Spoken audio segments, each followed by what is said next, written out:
I started as a high school and college English teacher, and then because of experiences that I had with my children's wonderful parent cooperative preschool, I became intrigued with early education, started taking a few courses part-time, ended up getting a PhD.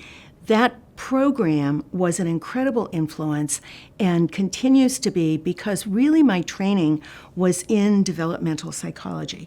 So theories of child development, in particular, theories about how children develop a sense of self, how they develop emotional and social competence were really influential. As my work went on, I left academia, partly because of this fellowship in Washington, and then worked here for the National Association for the Education of Young Children.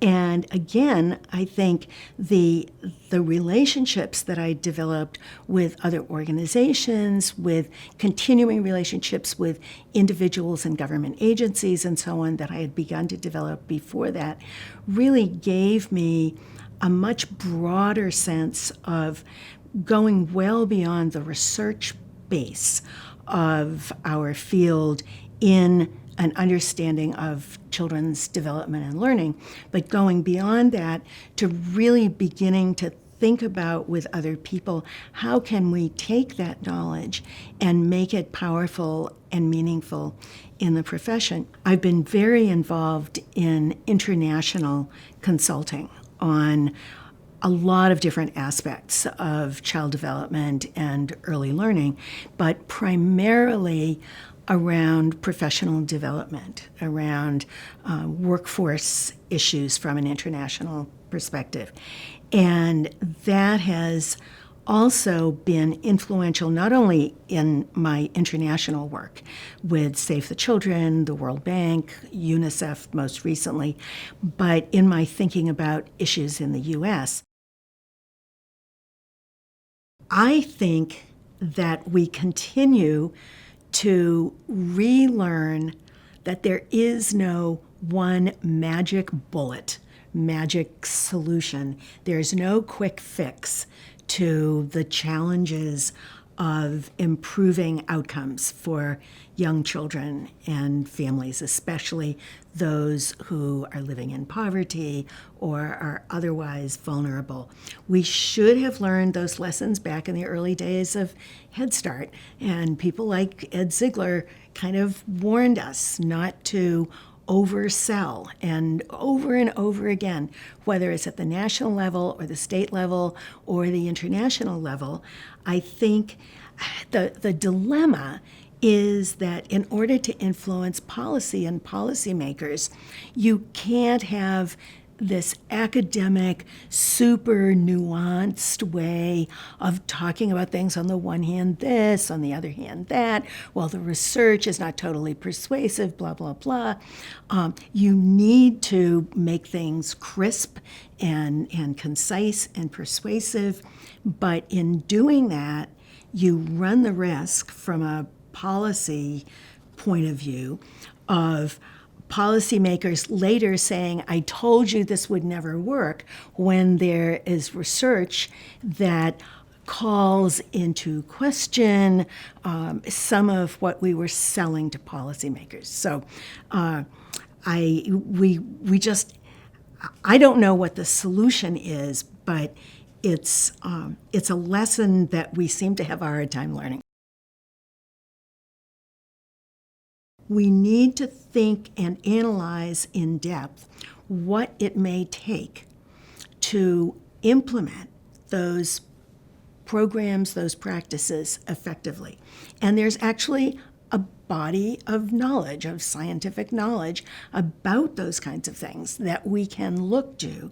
And I would like to see policymakers, for example, build into programs that are supported by state or federal policy, build in a requirement to look very closely at strategies for implementation that are likely to make these programs and policies more effective, and to track that, and then to use the lessons that have been learned to engage in continuous improvement. So I think that is really, really important. What has happened, I think, not just because of my work, but many others as well, is that approaches to learning is a domain that has been built into many state standards for early learning and is included in a great deal of professional development and related work on social and emotional competence and so on. The other thing is that we have not done enough to help teachers, schools, administrators, both in preschool, pre-K programs, and also in, let's say, K-3 and beyond. We haven't helped them see how to integrate those domains into the other work that they do to develop cognitive academic skills. Unless we do that, teachers and others are just going to kind of hold their heads and say, you're giving me one more thing that I have to do, one more program that I have to implement. So we need to figure out how to help teachers and principals and program directors use a more holistic, integrated approach. I think this is actually one of the more challenging nuts to crack for all of the reasons that people talk about when they talk about higher education, that the system can tend to be rather entrenched and so on. If we want to improve professional development, we have to include and strengthen the higher education system. Some of the things that I think are being done but can be done even more. One is to identify within higher education promising approaches. It is not enough just to say teachers need degrees. What is the quality of the instruction?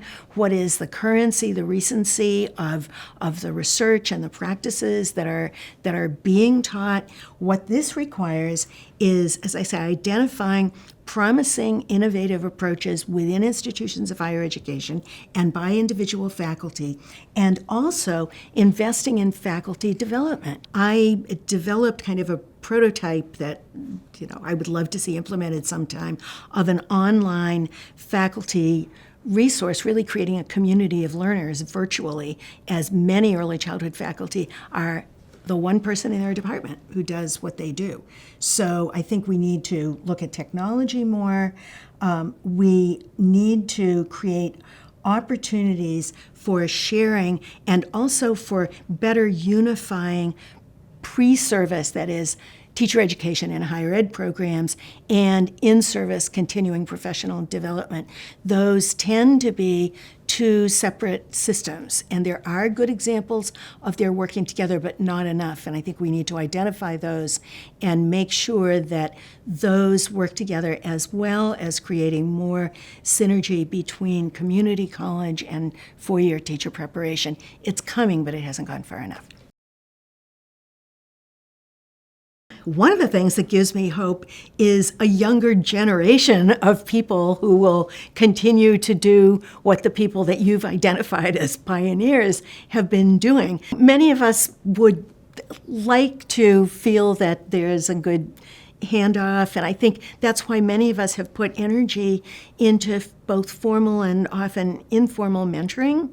So that, really, the presence of younger generations of people who I think share that passion and also in many ways are better trained than we were in that. I think we still don't have a good enough pipeline in early childhood, but I think that there's more awareness now of the importance of having both a solid knowledge base in early development and learning, and a solid base in application and implementation, in policy.